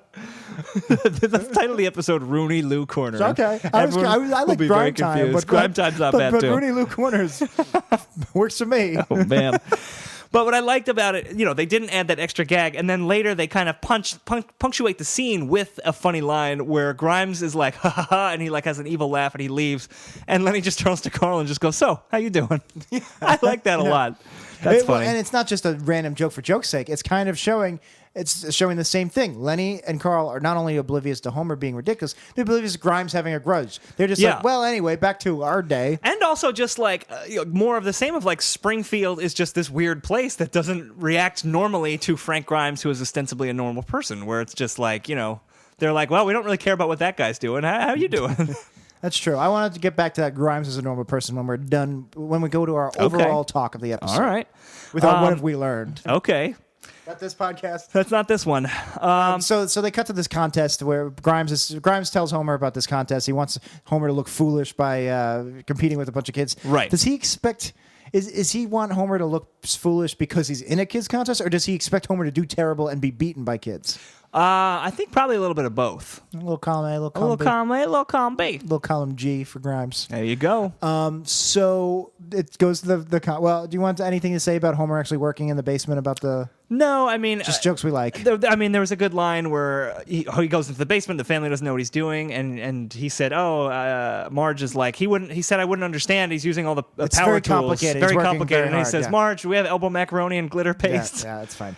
funny. So they cut to the contest, and Burns goes. So he says something along the lines of, "One of these models will make your jobs obsolete." Right. And I love that like 2 or 3 people in the crowd clap because it's something you should. The beat there is you should clap, but he's telling them they're all going to lose their jobs. Right, and so people are confused. Such a great joke. Yeah, excellent joke. It's a great joke behind, like the idea of the joke is great, and then just the physical. Yeah, I love that. But then Homer comes out with his power plant. It's basically the power plant we have now, except he added some fins to lower wind resistance, which I love that line. And if you go to and this racing stripe is a little sharp. If you go to Dan's diorama contest next year, don't do that. You're not brilliant for coming up with that one. It's been done. It's been done multiple times. Yeah. But you should come anyway. Come with a different diorama. Yeah, come with Ralph Wiggum's. Come with a diorama of Duke. Just a baggie of powder and swastikas. No, swastikas? That wasn't part of this slander. It is now. Oh, God. Well, anyway, Homer comes out, and Mr. Burns is blown away because he loves the power plant as it is, and he agrees the racing stripe and it's is in sharp. continuity. It's not just, we have to have him like Homer. Burns' reasoning is, hey, the power plant is good already. Yeah, right. You know, We we don't just have to need a change couple that of much. cosmetic changes. Yeah, Yep. Makes sense. Absolutely. And Homer wins first prize immediately. I First guess it was only prize. 3 people in the contest. First prize. And that's when Frank Grimes loses his mind and completely goes insane. And he says, I'm Homer Simpson. I'm going to the bathroom without washing my hands. You know what's really funny? In the Marge car scene when they're in the driveway, and just a great stage scene. It's great to see a couple like sitting. I love in movies, dramas, whenever you see a couple in a parked car, it's a great. You don't see it very often, and it was great to see it here in The Simpsons. Sure. And Marge goes, maybe he's a little. And she actually called. She says Frank Grimes is insecure because of his hard upbringing and everything. Right. And I was like, is this a little too showy? But then I was like, well, somebody's got to say it at some point. We can't infer it in 20 minutes. Somebody has to explicitly say it. She says it, and Homer goes, "Yeah, you're right. He's a crazy nut. a crazy nut. He's not listening to Marge. He wants to hear. That's not good enough for him. He wants to hear, if he doesn't like me, he must be crazy." Exactly. But what's funny is Homer turns out to be right because Grimes literally becomes a goes nutcase. nuts. He literally loses his mind. Yeah, that's a fair It's point. kind of funny that in the end, Homer is right. That's our Homer.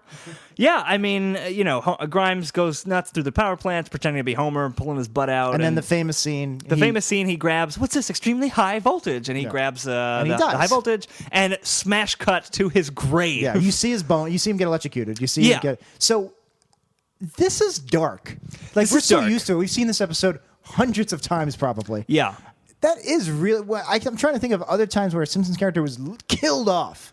Not many other times, for sure, especially before this. This is exceptional, and I think a lot of people have the people who say this is a jump the shark episode say, our big thing is mean-spirited. We don't like when the episodes are mean, especially to Marge. Right. A lot of people say this is a mean episode. This is mean to Frank Grimes to kill him for basically calling Homer out on his bullshit and dying for it. Yeah. Do you think it's mean? I don't. I don't agree that it is mean. The fact that it is so dark and so jarring is what makes it funny.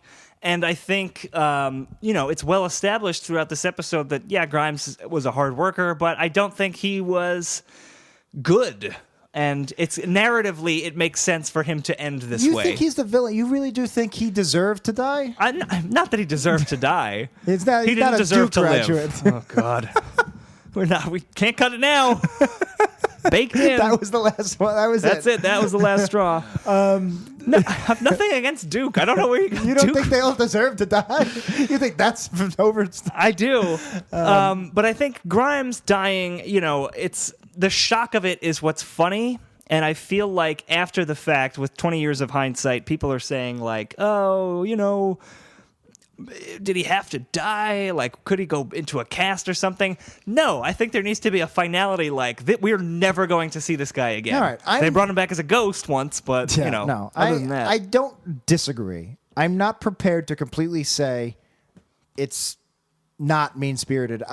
It's hard for me because I grew up with this episode. I love this episode. I remember watching this episode when it first aired. I don't. It's one of those that's just always been there for me. Yeah.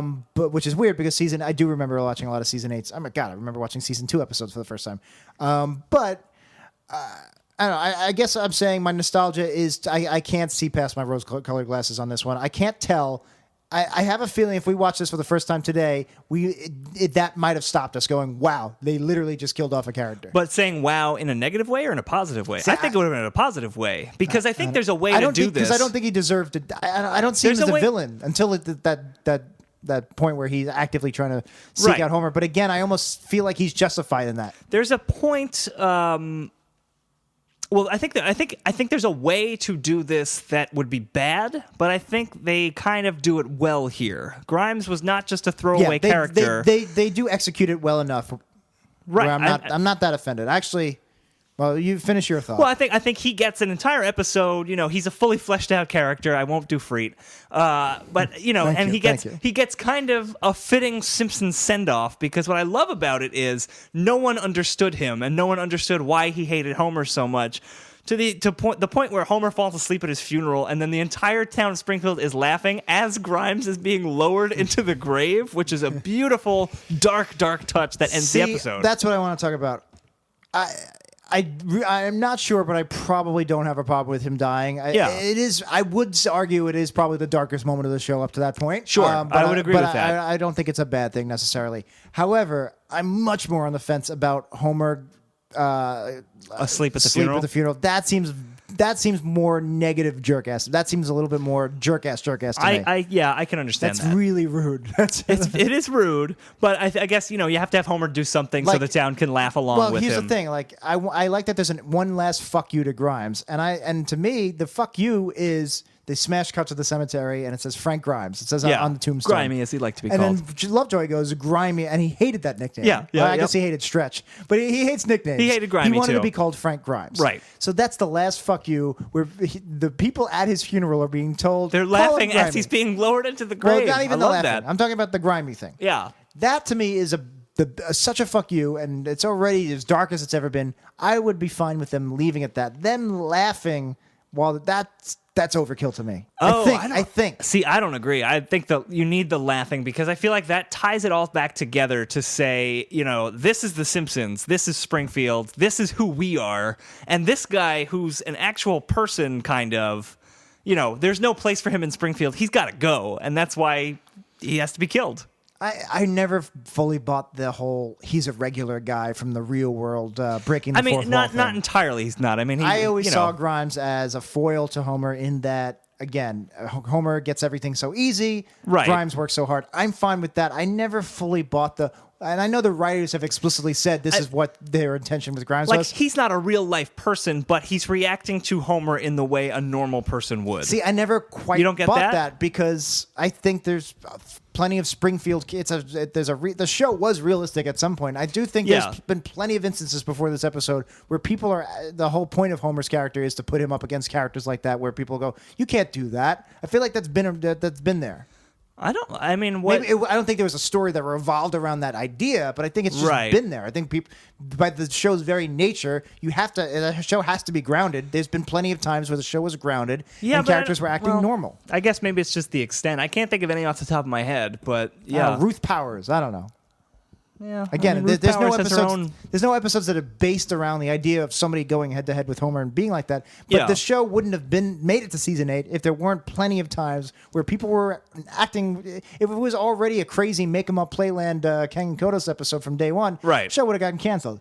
There's plenty of little moments where people are acting. Most of Lisa's things are acting. Right. Lisa's usually the audience viewpoint character. She's been Grimes plenty of times. Sure, but Lisa is also still part of this world, and she's a Springfieldianite, and she is. But so is Grimes. Sometimes a real life character things. wouldn't have done the contest thing, and he wouldn't have touched high voltage. He became a Springfielder, and he died for it. Well, that's kind of poetic, actually. I kind of like that. Yeah, that works. But I don't know. So this is. I think we're doing multiple points here. But my point is, I feel like it's a little mean-spirited.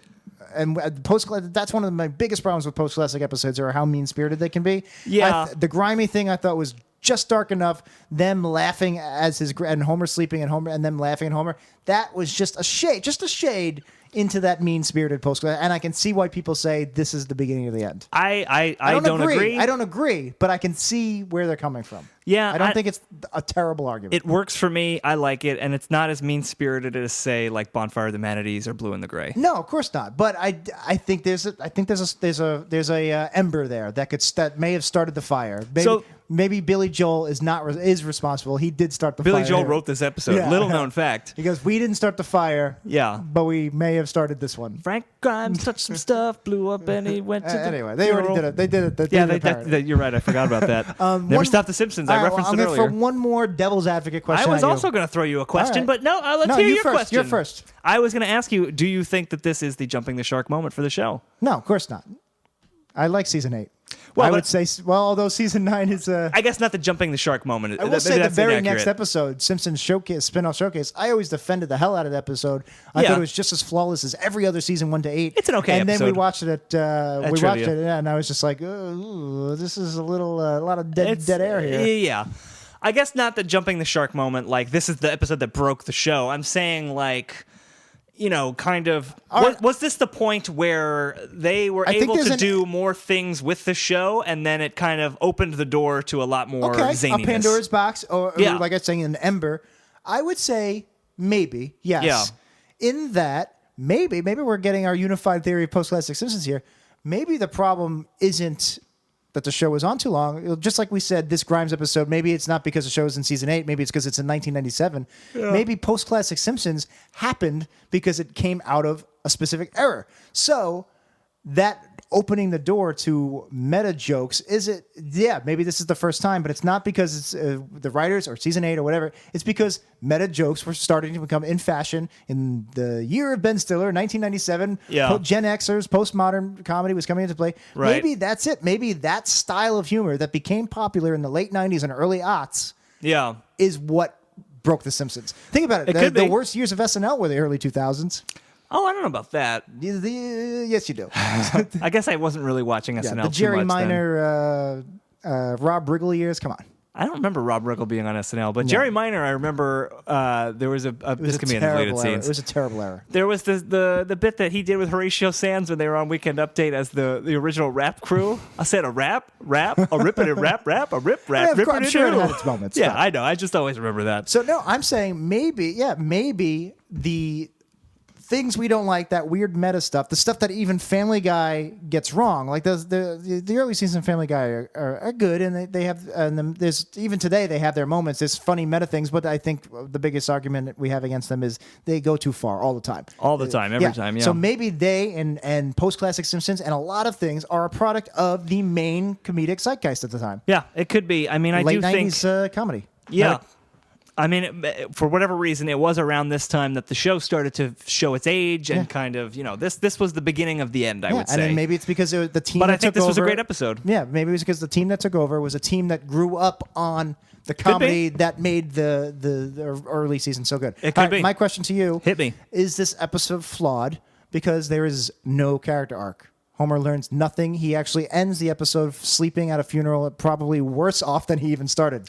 At least in the beginning, he's trying to be nice to Grimes, and even though he's an idiot and he's messing up, he's trying to make friends with Grimes and be nice. Here, he's sleeping at the guy's funeral. That's an interesting question. Nothing. There's no arc. Not for Homer, there's not. I would say that there is a tragic arc to Frank Grimes. Right. Frank Grimes is kind of the main character, I would say. I'll buy that. I'll take it. And that maybe that's why it's dark. It's a comedy that's tragedy. A tragic comedy. A tragic comedy. Why don't they ever say comagedy? Comagedy. Comagedy. I don't know. I think that's why they don't say it. I'll buy that. But we need an arc.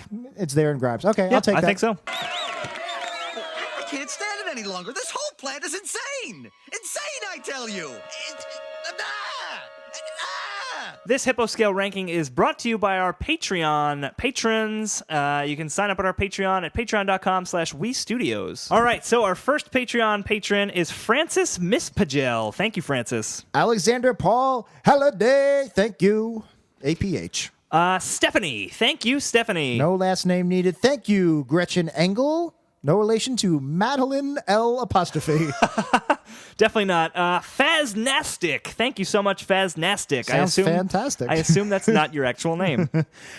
James Allen, thank you very much. I have nothing funny to say about your name. It's pretty straightforward. Anna Lua. Thank you so much. You sound kind of like Anna Lucia from Lost. Your name, not your voice. Not your voice. Andy Littlejohn, thank you very much. Do they call you that because you're John Little? That doesn't make sense. What? I bet you never get that, Andy Littlejohn. Sorry about that. Thanks for the money. Matt Stein, a friend of the show, Matt Stein. Thanks so much, Matt. Thank you, Matt. Lance, no last name needed. Probably a bass. Probably get that a lot too. Sorry. We're going to stop making fun of the names now. Thank you, Lance. Jason Ibrahim. Thank you so much, Jason. Thank you, Jason. Looks a little bit like Jason Statham with my contacts out, so that's awesome. Eric Maddock. If you were a robot, you'd be Eric O'Maddock. That's cool. So we're not stopping to making fun of the names. Niall is here. Thank you so much, Niall. Long time friend of the show and fan. Thank you so much. Grant Pussy. Thank you. All right. Daniel Briones. Thank you so much, Daniel. It takes some Briones to get this name right. Liam Charles. That was pretty easy. Yeah, it was. Thank you, Liam. David Sheehy. It's just Sheehy, but I wanted to just make that noise. Thank you so much, David. Now you have to pay us an extra $5 for the extra syllable we added. Jesper Simola. Thank you for your Simolas. That was a good one. Raphael Lichtenberger. Thank you so much. Car Foundation Afro Newly, thank you very much. We know you from Reddit and you from submit your constant topics. and your constant correcting us because we bought your name. Yes, hopefully we got it right, and if not, we'll re-record this. Joshua Fine, thank you, Joshua. Yeah, you did a fine job with that one. That's right. Ben, either Weiner or Wiener, so I'm going to say them both. Ben Wiener, Ben Weiner, thank you very much. Tyler Kubat. Thank you, Tyler Kubat. Katrina Lynn, Katrina Lined. I don't know. I'm out of my mind. Brian Higgins. Brian, thank you so much. Harry Ford. That's way better than Henry Ford, who was a racist. It's true. It's true. He invented the assembly line, but did not like non-white people. Brian, also named Bort. Thank you for that. You are out of license plates in the gift shop. Sean Fleming. Thank you very much, SF. Christopher McGinty. I love that last name. That just rolls off the tongue. A good Irish last name. So thanks, Christopher. Kyle Brown. Thank you, Kyle. A good Irish first name. It's true. Elliot J. O'Neill, former guest on my Worst Episode Ever show and friend of the show. Thank you so much, Elliot. Very big thank you to Elliot. Jesse Oliver. Thank you, Jesse. Zoe JS. Thank you, Zoe. And just in case the J is silent, even though I highly doubt it, Zoe Hayes. Of course. Dan Dennis, hey, thank you for 10% of our topics. We appreciate it, and thank you for your support, Double D. Thanks, Dan. Hugo Poor Hashemi. Thank you so much, Hugo. Hopefully no one locked you in an attic like Bart's half-brother, Hugo. And last but not least, thank you, Lucas Aronson. Son of Aaron, I guess. I don't know. And if you haven't heard your name, it's because we recorded this before you signed up. But we'll get you next time. And a big thank you to Kevin Sousa, one of our listeners. He was also one of the many, many people who suggested Mo Goes From Rags to Riches last episode, We 100. And for whatever reason, we left him out. I think I got sidetracked by Ishkabibble, and so I accidentally skipped over his name. So sorry about that, Kevin. And thank you so much for listening and supporting us. Biggest rival. Yeah. Sousa, Sousa. Let's just say you'll take to the grave. I'm going to say Sousa too, just in case it's Sousa. It's not Sousa. I'm sorry. And I guess I'll say Kevin in case it's not Kevin. Kevin Sousa. Thank you for that. So thank you. We're sorry we missed you the first time. All right. So that's it for Homer's Enemy. It is now time to rank this episode on the patented Hippo scale, looking at the humor, the integrity, the production values, and the originality. So Jack, could you kindly put 2 minutes on the clock? Sucks. Oh boy, that's just baked in there. I don't even know where they are. I know nothing about the school. Yeah, we know nothing about Duke. Basketball. Yep. And I know that kid I hate that went there. We'll talk offline on about who that is, because I don't know who that is. That's business speak. We'll talk offline. All right, Jack. The humor of this episode on a 0 to 5 scale, 0 being the worst, 5 being the best. What do you got? What are you thinking? Oh boy. We gotta post this to the. We were talking about this before the show. Is this going to be a canon episode in our official ranking? Because I'm telling you right now, I don't know what I'm going to say. What's going to come out of my mouth right now? Yeah. But I do know it's going to be our least worst episode ever. It's better than Trilogy of Error. So here's what I'm thinking. I think we should throw it up to the listeners. I think I don't think we should not do that. We should not give the listeners any kind of power on this show. I think we rank it like a normal episode, but asterisk it as like kind of like we did with Principal and the Pauper. Yeah, well, I think that's just in there. I think it is now. It wasn't originally because it was such an obvious least worst episode ever. But then we actually started finding episodes that were better. I don't think we're going to find. There's some surprising episodes that are better. That we have better. We're not going to find anything better than this until we start covering season 1. Maybe there's some season 9 episodes. I can't think of too many off the top of my head. We ranked Simpsons Bible stories as better than Principal and the Pauper. That doesn't seem right. Doesn't seem right. The numbers don't really. I mean, they're it's neck and neck. The numbers. Still. Anyway, the numbers don't matter. We're gonna need another 2 minminutes. Sucks. So we'll rank it. I don't know. I guess that's me snorting the coke. I don't update. Hey, get those swastikas over here. I don't know what you're doing. I don't know why you're doing this. At least with it's postmodern. At least Freed is in and out. It's just one line. That's not in and out. Sometimes it is. Do you need more 2 minutes? You need another 2 minutes? Nope. I think we're done. I'll put them on. So the humor of this episode, we'll figure out the ranking afterwards. So let's get the numbers. Because it's the funniest episode we've covered by far. But I don't want to give it a 5 because I know from experience that there's funnier episodes. Sure. So what are you thinking? You're thinking 4.5 seems too low.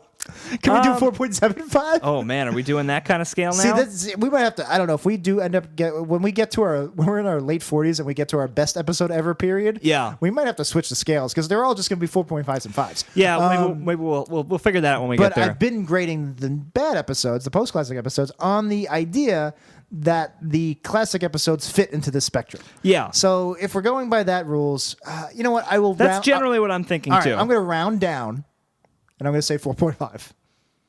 This is a really funny episode. I think I'm inclined to agree with you. I'm going to go 4.5. It's close. I do kind of want to put a 5. This is a great episode, but I'm going to put some better. I'm going to put some 5s in other categories. We might have to just start using 6 when we get to the classic era. Yeah. All right, so six would be like an A+. There's A+. Some schools do A+. Not do 6s, but they do F-. All right, the integrity of this episode, 0 to 5 scale. What do you think, Jack? Integrity. I played devil's advocate, and I think for the most part you convinced me that the naysayers are wrong. I'm not. I do think it ends a little too dark. Not the grimy, not the electrocution, but the laughing. And I guess I'm fine with there not being an arc. There was one other thing that was bothering me, wasn't there? I don't know.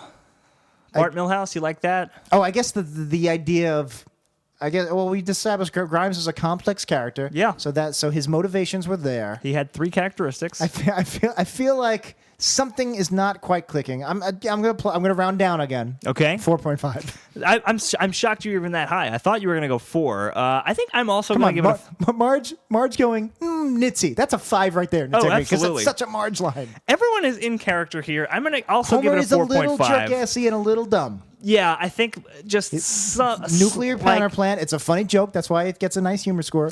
Right. Little too dumb, and Homer's a little It's a little mean-spirited, a little jerk-assy with the laughing. Maybe I should go 4. I'm going to say 4.5. I'm going to leave it there just because it's not. It's very slightly starting to get to the next phase of The Simpsons. Like this is a transitionary episode in the evolution of the show. And there's not a huge. I guess a 5, because I also count emotion here, would be like the real heart tuggers, like Mother Simpson and the Lisa episodes. Right, Bart sells the soul. So you know what? Just to give this episode some breathing room from other classic episodes, I will take a hit, and I'm sure some of the listeners are going to be mad at me for this. I will go way low. I'm going to give it a 4. That's very low. I know. That's way low.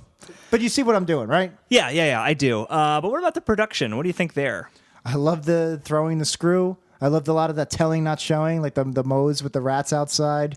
4.5. I'm gonna do and Hank Azaria's voice acting. I'm going to do a straight 5 on this for production. I think there were a lot of really great visual gags, and Hank Azaria's but 5's performance. Perfect. You don't think there's other classic episodes that are even better visually? I do think there are. Look, the Johnny Cash episode. I've given a few 5s before, and I think that this. Really, you have? I have a couple of both of our current top 2 episodes. I gave 5s. You make production. me feel better about grading a little too tough because you grade a little too easy. I don't know. Together, if it's too easy. we're the perfect couple. You can't be afraid to give out a 5, Jack. I can because there's. No, you can't. Because I know for you can a fact, give other episodes 5s too. No, because they're not equal. They're better. No. Yes, Well, five, all right, five fine. does not equal 5. 5 is not more than 5. 5 equals 5. All right, you're convincing me because you had to bring up the No, Johnny I just Cash one. No, you're right. I just because said you should grade a little too tough. It makes me feel better no, about grading a little too I'm gonna easy. knock it down to I mean, the other way 4.5. around. I think this is just a very strong episode It and a is. very strong season. It is. And I think the voice acting and the animation of Frank Grimes is just perfect. Every time he goes to shake a hand, he rubs his hand on his pants Oh, I first. didn't even notice that. Oh, Ooh. really? Oh, I love that. Maybe I should give it a 5. Oh, man, I just went down. All right. I'm going to give it a 4.5. You should give it a 5. All right, fine. I'll give it a 5. I want to give it a 4.75. We can't, so I'll give it a 4.5. You give it a 5. I'm There just you going to go, be so the it'll guy balance that out. ranks it a little too low here. All right, that works. And you be the guy that ranks a little too high. All right, I can be that. Finally, the originality of this episode. Looking at story structure, the actual plot. What do you think there, Jack? Originality. So story structure. They set it up right from the very beginning. Yeah. Everything's great here. I guess Tight episode. My one problem, I guess, would be the beats felt a little redundant with Grimes gets mad at Homer. Homer tries to impress him. Grimes gets mad at Homer. You're right in that it's a different kind of anger, and there's an escalation there. Yeah, it totally but works for me. But that would be, it's not a 5. It would be like a 4.9. It still bothers me. It bothers me just a little bit. You're wrong, Jack. I'm giving it a 5. But it is a very original idea. There's never been a Homer's enemy. Yeah, this is a 5 episode Yep, to me. 5. I think that this is exactly what we want in a Simpsons episode. It's something different, but it's grounded, and there's a message to it, and it's a tight plotted episode. Yeah. I love it. It's a 5. I want to, because I think there's little minor cracks there. I want to give it like a 4.9. And what I've been doing in all those other categories for the same reason is going down to 4.5, but 4.5 is too low. I have to go 5 here, and I guess my 4 in integrity, which is low, will make up for balance this. out So for it. yeah, I can't not give this a 5. Jack, I actually think this is the first 5 you have ever given any episode we've done on the show. I'm not that surprised. Changing it to 4.9. The scores are locked in now. You just made a weird lock Lock and key motion to your computer. It's the sheet. I have the ranking sheet open. You know how like kids don't know what phones are anymore, like landline phones. Yeah. I wonder if like 20 years they won't even know what keys are because Siri will be It'll all opening be- everything. yeah. Thumbprints. I don't know. 5. All right, so we have crunched our numbers, and not surprisingly, Homer's Enemy has ranked as our best episode. Least worst episode. This is our best episode ever. It's our best episode ever. It's number 99 or 98, I guess, on Maybe the, that on the should be countdown. the signifier between this and what's our A slightly better episode than Trilogy of Error. Yeah, so maybe Trilogy of Error can still be the least worst episode ever. Sure, and this is This is not in the worst episode ever catalog. It's just the best episode ever. Well, I got to tell you, it's very. Does that make sense? The rankings are very close to Trilogy of Error. We really like Trilogy of Error a lot. Yeah, But this was my first 5 apparently. it was your first 5. You gave almost all 4.5s to Trilogy of Error, though. Really? Yeah, It's not that great an episode. And I gave 2 5s to Trilogy of Error. No, you do great a little easy. You son of a bitch! You're All like, right, You're like the professors at Duke. You overlook some obvious flaws. But That's- But we're giving this an asterisk. yeah, we're gonna asterisk this. So Billy Crystal's going to make an HBO movie about this one day and call it number 1 asterisk. Absolutely. Or is it number 101? Well, it's not 101 because there were some episodes that were not canon Are those also asterisks? back in there. They're on Asteri? there as bonus It's episodes. like that cross when you use too many asterisks Yeah, and they put right. that like cross in the corner. Yeah. That's what we'll The put print up. sign. We'll put the print sign up for this one. That's going to do it for this episode of Worst Episode Ever. If you have an episode you would like us to watch, you can go on weepodcast.com. That's weepodcast.com, and you can suggest it there. If you really want us to watch an episode, you can go to our Patreon, which is patreon.com/westudios, and pay a little bit of money to make us watch an If it's episode. $1, if it's $2, that is more than enough. That's awesome. more than enough. If you're doing 10 or 50 or 100, Yeah, 10 you get to suggest God an bless you. episode. That's awesome, and we really do appreciate it, and Yeah. we're glad you're doing it. get- It really helps. You get Elite status, and you can jump your episode up. But we understand that there are some people in this country that make more money and have more money than others. So we're totally fine with the low tiers. We're fine with the high tiers. Yeah. We're fine with the no tiers. $1 I'm guessing is the high plenty. tiers are white men based on the way people get paid in Yeah, this country. probably. That's They're how it is. probably They probably Duke went to Duke. graduates. Yeah, I think so. I don't know when we had this animosity for Duke, but I just now hope- I'm kind of coming back around to Yeah, it. but I feel like it's funny again. But I feel like it's gonna be self-contained in this episode. Like, Probably, yes. What's one of those characters we thought was gonna be a hit, never came back? Tweaky the Twist? The Beethoven. Yeah, right. Yeah, so if you're in the Brooklyn area, you can come to Woohoo Classic Simpsons Trivia. That is the first Thursday of every month. I co-host that with friend of the show, Dan Ozzie. That is at the King's Beer Hall in Williamsburg, in Brooklyn. Look it up. Google Woohoo Classic Simpsons Trivia for more It's in information. New York. It's in New York, so come say hi to us. We'll be there. And if you want more episodes of the show, you go to wepodcast.com, wepodcast.com. You can get all of our back catalog. You can get 90th Percentile. That's our other podcast that we do every Monday. You can get sync points. We just had a new one come out, or is coming out. I don't know what date this comes out. It probably came out. April 22nd, Earth Day. Yeah. It's really, it's you don't have to have any streaming service. You just need YouTube. Yeah, go on YouTube. Watch the Earth Day special. Just literally search Earth Day special. It's a 1990 special that aired on ABC, and it was all stars: Dustin Hoffman, Robin Williams, Bette Midler. A lot of stars who weren't famous yet. Will Smith is in it, but Will he's Smith's credited as Fresh Prince. Fresh Prince, yeah. And it's really surreal and weird. Egon is in it from Ghostbusters as Egon's brother, Elon. Elon, and me, Dan, and friend of We Studios, Gabe Pullia. We all watch it and comment on it. Yeah, it's a lot of fun. That'll be $2, or you can get it for free if you do the Patreon. Get So check that out, and you get every sync point that we've ever done, which is quite a value, including the unaired sync points. Yes, we did our test show. Our test show. We did the Critic series finale. So if you want to see me and Dan do a commentary for the Critic, all you have to do is sign up any tier, and you'll get that. That's at Patreon, and you can go to our website, wepodcast.com. We have links to all of that stuff and our social media, our YouTube channel, our Reddit. We put something fun on YouTube. Actually, we did a reaction video to the Star Wars The Last Jedi trailer. So check that out if you're a Star Wars fan. It's just us talking about it for like 10 minutes. What's the tense? Like past perfect, perfect. What's the tense for when you're talking in past tense, but we haven't done it yet because we recorded it about an hour ago. Yes. So we haven't put it up yet. It's not up yet as of the time we're recording this. So what's that tense? I don't know. It's making me tense just thinking preposition about it. Past? It's a future perfect, probably. We would have, isn't it? I don't even know. It doesn't matter. None of this matters. This is our post-classic Simpsons grammar podcast. Our post-grammar podcast. Those are on Tuesdays. Yeah, right.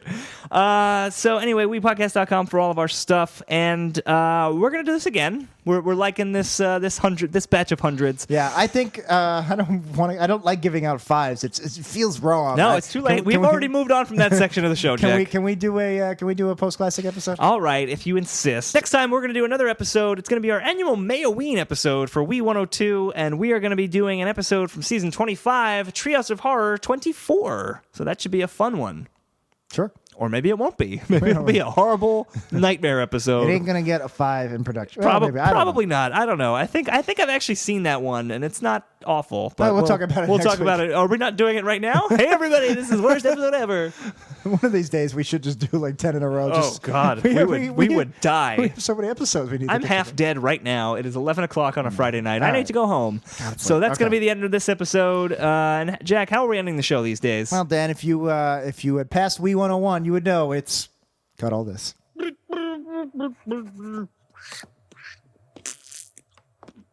Take me out to the ball game. Take me out to the ball.